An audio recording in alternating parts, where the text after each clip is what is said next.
Bonjour à tous, c'est Olivier de Poupy School, j'espère que vous allez bien et bienvenue en 2025. Je vous souhaite mes meilleurs vœux, je vous souhaite la réussite bien sûr dans tous vos projets. Cette année, il y a plein d'opportunités. Malgré ce qu'on entend, il y a plein de choses à faire et à mettre en place pour créer votre propre micro-crèche. Si c'est votre souhait, si c'est votre rêve, vous ne devez rien lâcher pour y arriver. C'est cette année qu'il faut vous lancer. Le meilleur moment pour se lancer, c'est toujours maintenant. Il ne faut jamais repousser. On passe à l'action cette année. Aujourd'hui, nous, cette année, on a plusieurs structures qu'on va ouvrir. Dans un local commercial, vous allez voir une construction.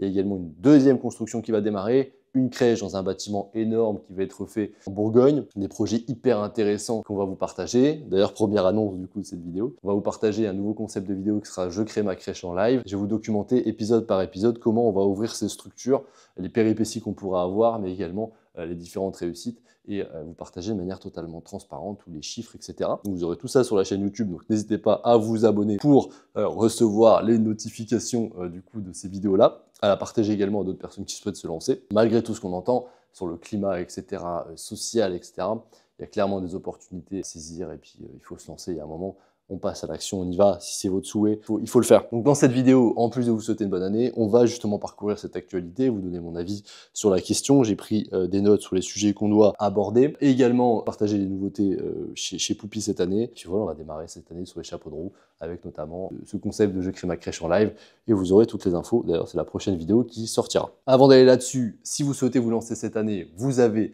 sous cette vidéo un lien qui vous permet d'obtenir notre guide des différentes étapes pour ouvrir votre structure. Vous avez également la possibilité de prendre rendez-vous avec Clémentine, qui est notre experte, qui va vous conseiller sur votre projet, valider sa faisabilité avec vous durant un coaching, et également vous permettre de rejoindre notre accompagnement et notre formation pour vous aider à ouvrir votre structure de A à Z, qui est en plus 100% finançable par votre CPF, car certifiante.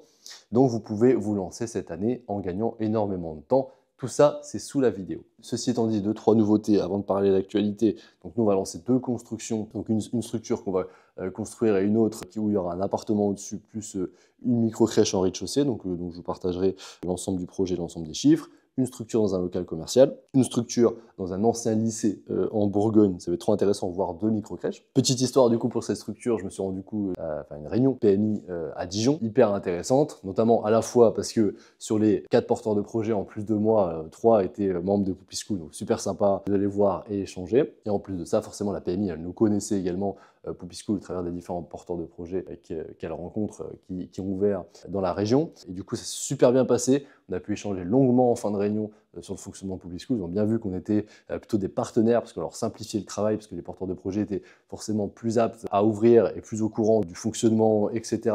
et mieux formés tout simplement. Ça s'est super bien passé et on travaille vraiment en collaboration avec eux. Donc c'était hyper sympa. Et le projet du coup là-bas avance bien, potentiellement un projet de double crèche là-bas, donc je vous partagerai toutes les actus sur ça. En plus de ça, du coup, en ce tout début 2025, on lance notre formation sur le management et le recrutement bienveillant. Formation, ça fait très longtemps qu'on travaille dessus parce qu'on souhaite absolument la lancer, qu'elle soit qualitative. C'est un des piliers fondamentaux pour qu'une structure soit pérenne, que ça se passe bien auprès des équipes, pour mettre en place un vrai cercle vertueux où l'équipe se sent bien, la gestionnaire se sent bien, ou le gestionnaire, les enfants se sentent bien du coup, et les parents sont rassurés à laisser leur enfant, et c'est vraiment un fondamental. Du coup, c'est une formation qu'on vient de sortir. Vous avez toutes les informations également sous la vidéo. Vous avez aussi un package de lancement avec une offre qui est très intéressante, que vous pouvez faire 100% financé par votre OPCO si vous avez déjà ouvert. Sur l'actualité, parce qu'au 1er janvier, il y a plein de choses qui ont été mises en place. Déjà, à l'autorité organisationnelle, j'ai fait une vidéo précédente sur le sujet, donc maintenant, ce qu'il faut retenir, c'est deux choses. C'est que la mairie doit absolument donner son accord pour l'ouverture d'une micro-crèche. Si la mairie n'est pas d'accord, on ne pourra pas ouvrir. C'est le principe de cette nouvelle loi. En parallèle, la mairie, elle va devoir aussi faire l'inventaire des modes de garde existants et aura l'obligation de mettre en place des actions pour combler les manquements de mode de garde. Donc c'est aussi intéressant. Le deuxième sujet, c'est que la PMI aura plus de pouvoir de sanctionner les structures, ce qui en soit très bien, ça me paraît logique, c'est les personnes qui contrôlent et qui font les ouvertures.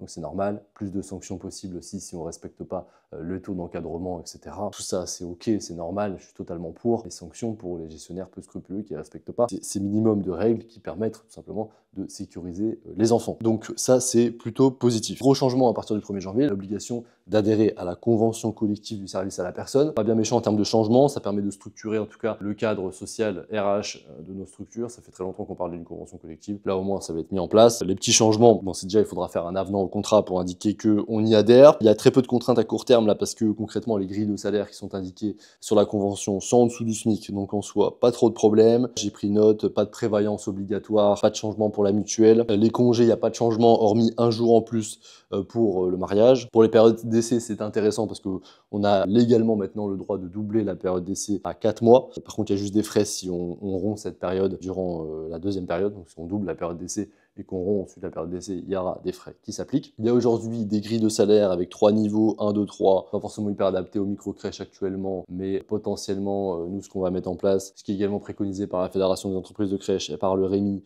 c'est que le niveau 1 soit les animatrices petite enfance et le niveau 2 soit les référents techniques. Si vous adhérez à d'autres conventions collectives avant, maintenant vous devez absolument adhérer à cette convention collective-là. Pour le financement des formations, toutes les micro-crèches seront rattachées à l'OPCO EP, du coup obligatoirement, et puis une formation. Des nouveaux plafonds de prise en charge qui ont été décidés en 2025. On a 3 000 € pour les entreprises de moins de 11 salariés, 5 000 pour celles de 11 à 19 et 10 000 pour celles de 20 à 49 salariés. Donc je vous conseille vivement de lancer vos projets de formation et notamment celui du package de formation Gérer sa crèche et management qui est exceptionnel en ce début d'année. Une annualisation, on en reviendra sur une vidéo dédiée, annualisation des heures, des contrats de travail, ce qui peut être très pratique pour les heures sup, etc. Pour les licenciements, ça reste comme le code du travail, il n'y a pas trop de changements. 1er janvier aussi, vous avez l'interdiction du plastique en crèche. Donc tout ce qui est couvert, etc., tout ce qui est biberon, il va falloir passer à des matériaux, que ce soit de l'inox, que ce soit du verre, etc. Éviter tout risque évident, effectivement, quand il y avait notamment des liquides chauds dans du plastique ou des barquettes en plastique qui sont chauffées. Potentiellement, c'est tous les particules du plastique qui vont dans l'alimentation, qui ensuite vont dans le corps. Quand on sait que d'après les études, on a tous dans notre corps, je ne sais plus combien de pourcentage de plastique, et on ne sait pas encore les effets néfastes sur la durée.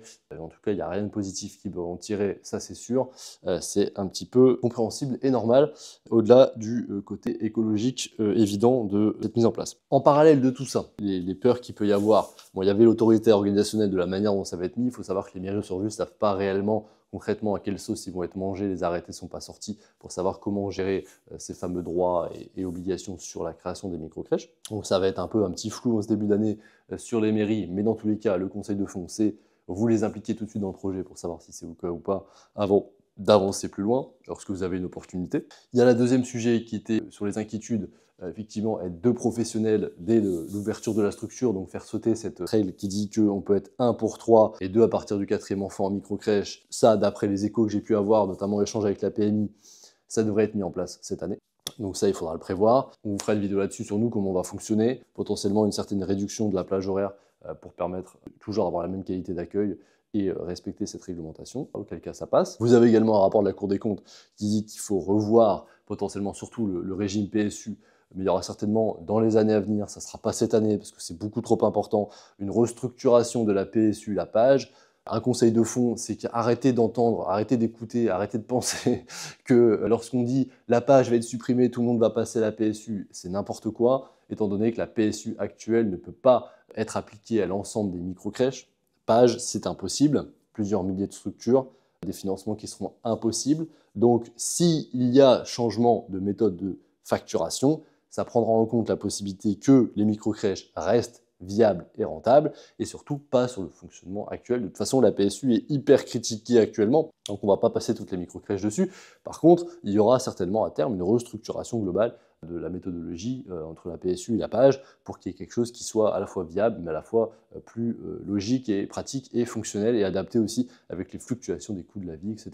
Donc, même si on vous dit toutes les micro-crèches vont passer à la PSU, ça c'est n'importe quoi. J'ai échangé avec des membres de la CAF, j'ai échangé avec des membres de la PMI, voilà, il n'y a rien qui est fixé, ils ne savent pas encore vers quoi ils vont, et ça prendra, quoi qu'il arrive, des années, et ça prendra en compte, bien sûr, les structures qui sont ouvertes aujourd'hui, parce que ça représente plusieurs dizaines de milliers de modes de garde, de berceaux disponibles et d'emplois. Donc, voilà, il y a forcément des modifications qui rentrent. Donc, à chaque fois, c'est des effets d'annonce. On dit « Ah, il y a ça qui va passer », mais en fait, on ne sait pas les contreparties, comment ça va être adapté en réel et sur le fonctionnement du quotidien. Donc, attendons d'avoir ces retours. On est dans notre secteur défendu par différentes entités qui peuvent échanger avec le gouvernement, que ce soit le regroupement des entreprises de micro-crèches, que ce soit la Fédération française de crèches, etc.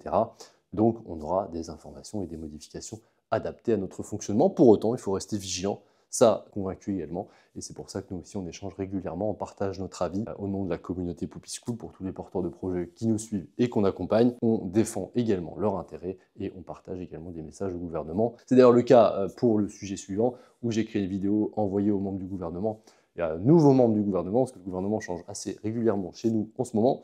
On leur envoie systématiquement notre avis, nos préconisations, des vrais cas concrets de modificatifs qui pourraient être intéressants pour notre secteur. Vous verrez, je vais vous partager une vidéo que j'ai créée et qu'on a envoyée aux membres du gouvernement sous cette vidéo. Vous verrez justement l'avis sur notamment le sujet qui était le sujet suivant, qui avait une discussion potentiellement que les CAP AEPE, même avec expérience, ne pourraient plus faire partie des 40% de diplômés. C'est pas du tout acté, on est sur quelque chose en réflexion, mais cet impact, pour avoir échangé aussi avec des gestionnaires, avec la PMI, etc., est assez colossal, étant donné qu'il faudrait recruter quasiment 6500 AP, donc auxiliaires de PUR dans les micro-crèches, en licencier autant de CAP, enfin bref, ça créerait quelque chose qui est à la fois social et de toute façon RH et de toute façon impossible à embaucher. Tout le monde en a conscience qu'il n'y a pas d'auxiliaire de PUR à recruter, donc en soi, passer cette règle en tant que tel, pareil, c'est comme ce que je disais tout à l'heure, il faut voir les tenants et aboutissants et comment ça serait mis en place. Donc on verra bien, mais pour l'instant, en tous les cas, il n'y a pas de modification prévue sur ça, étant donné que de toute façon la mise en application est quasiment impossible. Mais on a quand même fait une vidéo pour défendre nos intérêts de l'ensemble des membres de Poupy School, l'ensemble des gestionnaires de micro-crèches même au niveau global,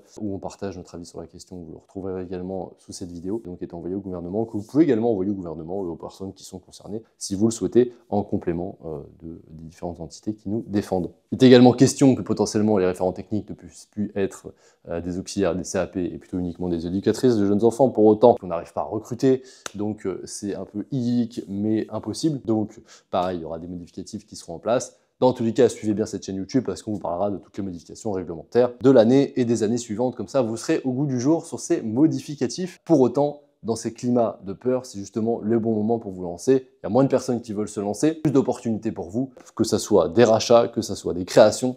Clairement, quand c'est plus difficile, il y a moins de personnes qui veulent y aller. Pour autant, il y a toujours du besoin et ça reste rentable. Donc moi, je vous conseille vivement de passer à l'action si c'est votre souhait, votre rêve de gérer vos propres structures. Le dernier sujet, c'est qu'on est aussi sur la dernière année pour mettre en place des modificatifs référentiels bâtimentaires pour adapter vos crèches. Donc, c'est aussi les travaux qu'il faut prévoir cette année et toutes les nouvelles crèches, de toute façon, doivent le respecter à 100%. Voilà tout pour ces actualités. Je vous souhaite une très belle année. On va sortir pas mal de vidéos hyper intéressantes, que ça soit avec le cabinet de Poupy. On va vous informer de toutes les modifications réglementaires, sociales, etc.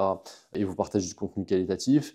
On va avoir le suivi de nos ouvertures. On va retourner en visite de crèche pour voir toutes les crèches qui ont ouvert un peu partout en France. Et même, on ira dans les îles pour voir des structures qui ont ouvert outre-mer. On va aussi interviewer un maximum de personnes et des nouveautés qui vont arriver également dans les formations. Je vous rappelle que vous avez du coup une offre exceptionnelle pour notre formation, le lancement de notre formation management, recrutement avec un package avec Gérer sa crèche. Vous avez également les liens sous cette vidéo. Moi, je vous dis à très bientôt dans la prochaine vidéo qui sera du coup la vidéo sur le premier épisode de l'ouverture de cette micro-crèche. Je vous souhaite la réussite dans votre projet. Je vous dis à très bientôt. Au revoir.